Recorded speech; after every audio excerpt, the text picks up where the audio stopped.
എന്തുകൊണ്ടാണ് സിനിമയായിട്ട് കാണാത്തത്? എമ്പുരാന് മുന്നും എമ്പുരാന് ശേഷവും എന്ന് ചിലപ്പോൾ മലയാള സിനിമ അടയാളപ്പെടുത്തും. എമ്പുരാന് ശേഷം എന്നുള്ള ഒരു അവസ്ഥ വരുന്നുണ്ടെങ്കിൽ അത് ഭീകരാണ്. അത് വളരെ മോശം സിറ്റുവേഷൻ ആയിരിക്കും. എന്താണെന്ന് വെച്ചിട്ടുണ്ടെങ്കിൽ സെൻസറിങ് കഴിഞ്ഞിട്ട് പുറത്ത് റിലീസ് ചെയ്ത ഒരു സിനിമ വീണ്ടും അതിൻ്റെ നിർമ്മാതാവിന് അതിൻ്റെ സീനുകൾ കട്ട് ചെയ്യാം എന്ന് പറയേണ്ട ഒരു സാഹചര്യം ഉണ്ടാവുന്ന ഒരു രാഷ്ട്രീയം. സിനിമയായിട്ട് മാത്രം, അതായത് ഒരു കലാരൂപം അല്ലെങ്കിൽ ഒരു കഥ അല്ലെങ്കിൽ ഒരു സാങ്കല്പികമായിട്ടുള്ളൊരു കഥ മാത്രമാണ് അല്ലെങ്കിൽ കഥാപാത്രങ്ങളാണ് എന്നൊക്കെ അത് എഴുതി കാണിക്കുന്നതിന് പോലും നമ്മുടെ സമൂഹത്തെയും തലമുറേനെയും ഒരു പരിധിവരെ സിനിമ ഇൻഫ്ലുവൻസ് ചെയ്യുന്നത്. ഈ സിനിമ ഇൻഫ്ലുവൻസ് ചെയ്യുമെന്നുള്ളത് തന്നെയാണ് ഇത്തരം ആളുകളെ വിരളി പിടിപ്പിക്കുന്നത്. പക്ഷെ അതിൻ്റെ പേരിലുള്ള ഈ കട്ടിങ്ങൊക്കെ ഒരു കലയെ നശിപ്പിക്കുന്നതിന് തുല്യല്ലേ? അത് വളർന്നു വരുന്ന ഒരു കലാകാരനും എഴുത്തുകാരനൊക്കെ അതൊരു തടയിടുന്ന ഒരു ഒന്നിലേക്കല്ലേ പോകുന്നത്? അതായത് ആവിഷ്കാര സ്വാതന്ത്ര്യത്തെ ചോദ്യം ചെയ്യും. അല്ലെങ്കിൽ ആവിഷ്കാര സ്വാതന്ത്ര്യം എന്നുള്ള സാധനം നമ്മുടെ നാട്ടിൽ നിന്ന് പോകും. പേടിയോ? ആവിഷ്കാര സ്വാതന്ത്ര്യവും എതിരഭിപ്രായവും പ്രതിഷേധ സ്വരങ്ങളും ഒക്കെ അടിച്ചമർത്തൽ ഏകദേശം 2014 തൊട്ട് നമ്മൾ കാണാൻ തുടങ്ങിയത്. അതൊരു പുതിയ അറിവൊന്നുമല്ല.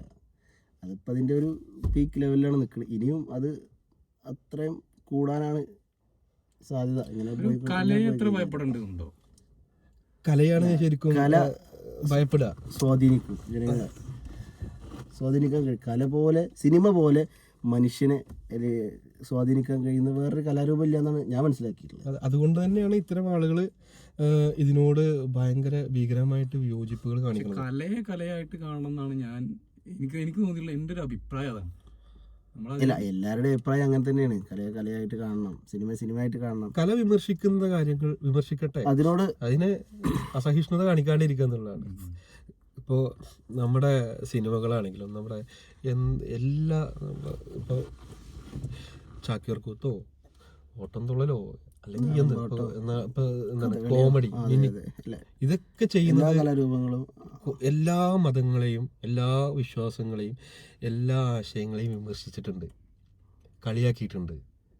അതിനൊക്കെ നമ്മൾ അസഹിഷ്ണുതയോടുകൂടി അത് പാടില്ല, അതവിടെ കട്ട് ചെയ്യണം, ഇതിവിടെ കട്ട് ചെയ്യണം എന്ന് പറഞ്ഞാൽ എങ്ങനെ നടക്കുക? അങ്ങനെയാണ് നമ്മുടെ രാജ്യം എങ്ങനെയാണ് മുന്നോട്ട് പോവുക? നമ്മുടെ ഒരു സമൂഹം എങ്ങനെ ഒറ്റക്കെട്ടായിട്ട് നിൽക്കുക? നമ്മളൊക്കെ വിഭജിക്കാനും വിഘടിക്കാനും അല്ലേ ഇതൊക്കെ സഹായിക്കുള്ളൂ.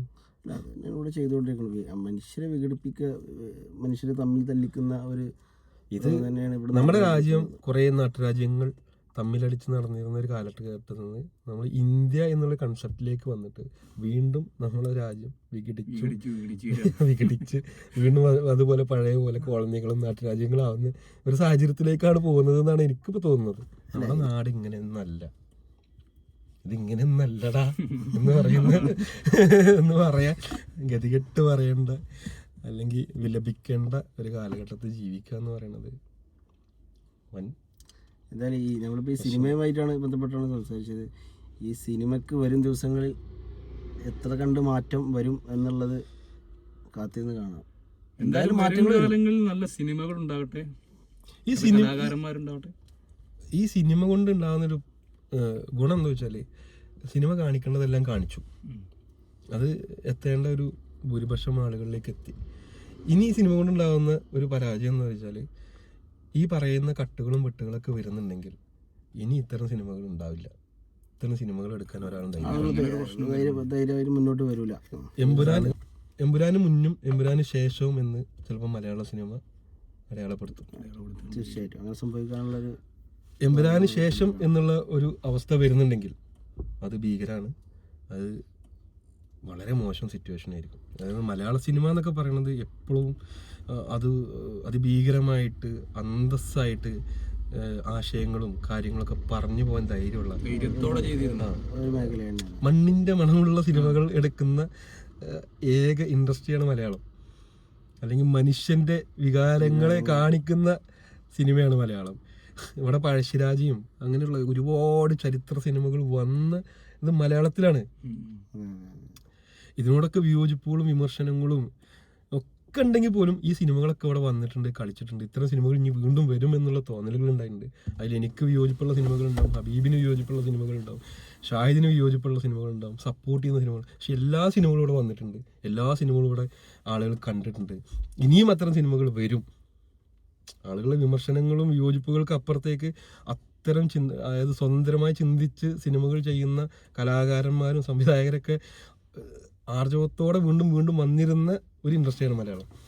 ആ മലയാള സിനിമയ്ക്ക് ഒരു തടയിടുന്ന ഒരു സാഹചര്യം ചിലപ്പോൾ എമ്പുരാന് ശേഷം എന്നുള്ളൊരു സാഹചര്യം സൃഷ്ടിക്കുന്നുണ്ടെങ്കിൽ അത് ഭീകരമായ വിലച്യുതിയായിരിക്കും മലയാള സിനിമയുടെ. അത് സംഭവിക്കാണ്ടിരിക്കട്ടെ. മലയാളത്തിൽ നല്ല സിനിമകൾ വീണ്ടും വരട്ടെ, ഇൻ്റർനാഷണൽ മൂവികൾ വരട്ടെ, ഭീകരമായ വിചിത്രമായ ചർച്ച ചെയ്യപ്പെടുന്ന പ്രമേയങ്ങൾ വരട്ടെ, നല്ല പ്രമേയങ്ങൾ. അത് എന്തും ആയിക്കോട്ടെ, വിയോജിപ്പുകൾക്കപ്പുറത്തേക്ക് മലയാളത്തിൽ എല്ലാ പ്രമേയങ്ങളും ചർച്ച ചെയ്യപ്പെടുന്ന രീതിയിലേക്ക് സിനിമ വരട്ടെ.